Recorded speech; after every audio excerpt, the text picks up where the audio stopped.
A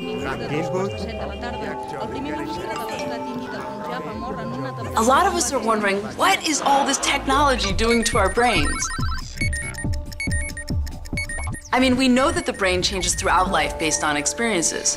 In fact, watching this movie is reshaping connections in your brain right now. But since we humans are the ones creating and using this technology, maybe a better question to ask is, how are we shaping our brains?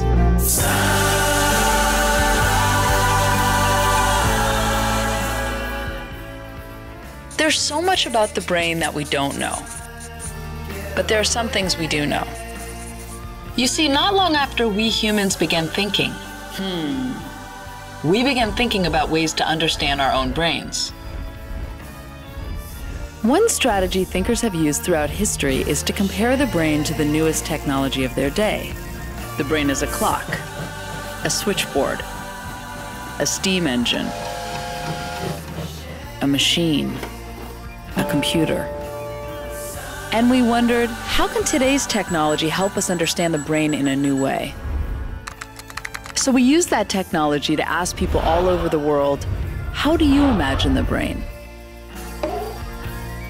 It was amazing, like all these neurons firing ideas and images back to us from all over the world.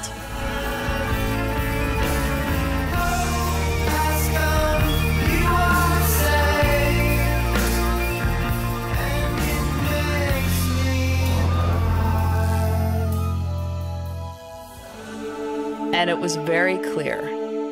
The internet, the most advanced technological system in the world, is such a strong framework to help understand the human brain, the most advanced biological system in the world. But then we thought about it a bit more. And since the internet is in such a young developmental stage, rapidly growing, constantly changing, forming billions of new connections all over the world, then maybe a stronger framework would be to compare it to a child's brain, which is in a similar stage of development, rapidly growing, constantly changing, and making billions upon billions of connections between different parts of the brain. So here's the question. If we say that the internet is in a similar developmental stage as a child's brain, then what can we learn by comparing them? Let's start with size. Obviously, the internet seems like a larger entity than a child's brain.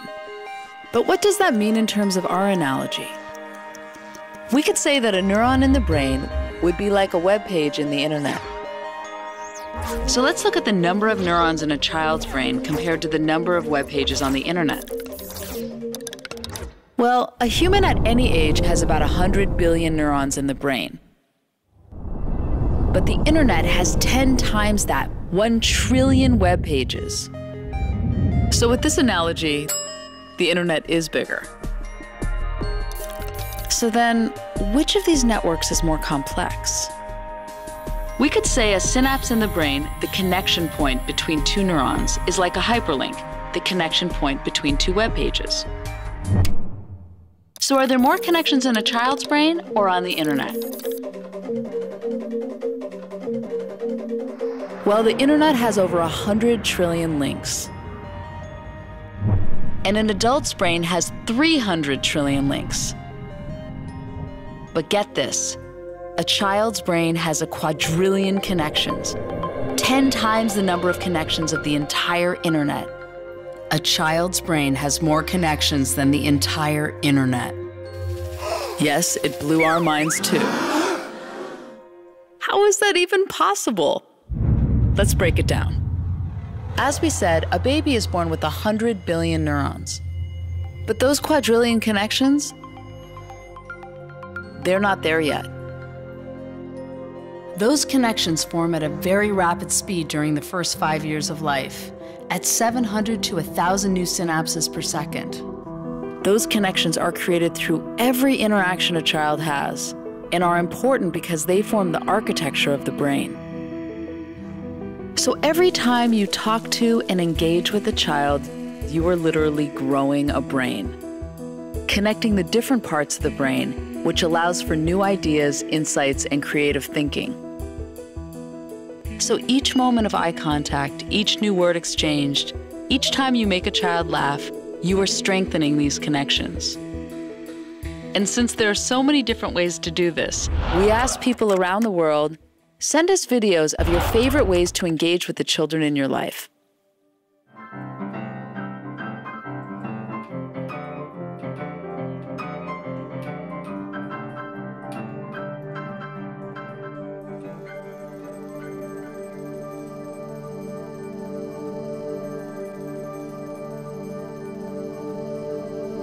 During these early years, a child's brain makes as many connections as possible.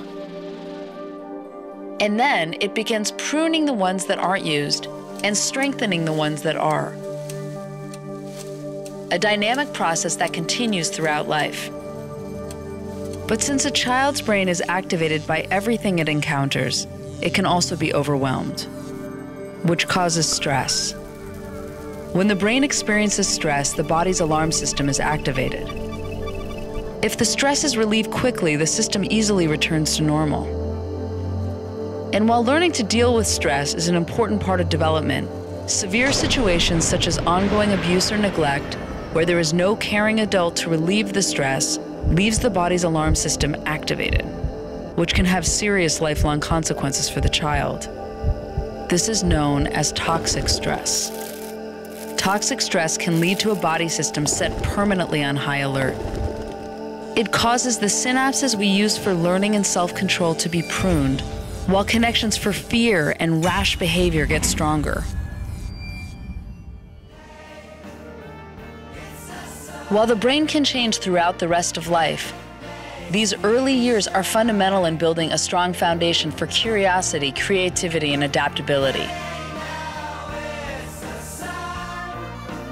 And if we say that the internet is in the same critical stage of early development, making as many connections as possible, we also need to be mindful of how we're building its foundation. Just like every interaction creates new connections in a child's brain, every email, tweet, search, or post is creating and strengthening connections in our global brain, literally changing the shape of the internet that we as billions of people all over the world are developing together. And just as it's key for all the different parts of a child's brain to be connected to set the stage for the most insightful and creative thoughts, it's key that all the different parts of the world are connected to lay the foundation for worldwide empathy, innovation, and human expression. And while we don't know all the ways technology is reshaping our brains yet, we do know that every time we plug in, every person we follow, email, or link to, we know it's affecting us. So we need to be mindful of what we let into our brains, always. Which sometimes means knowing when to disconnect. Just as it's not good for a child's brain to be constantly over or understimulated, it's not good for an adult's brain either. For both the internet and a child's brain, the connections we pay most attention to will be strengthened, while the ones we use less will be pruned. So how do we nurture both of these growing interconnected networks to set a course for a better future? By paying attention to what we are paying attention to. Attention is the mind's most valuable resource. Every interaction counts. We all have the opportunity to shape the future of the world. And our future starts here.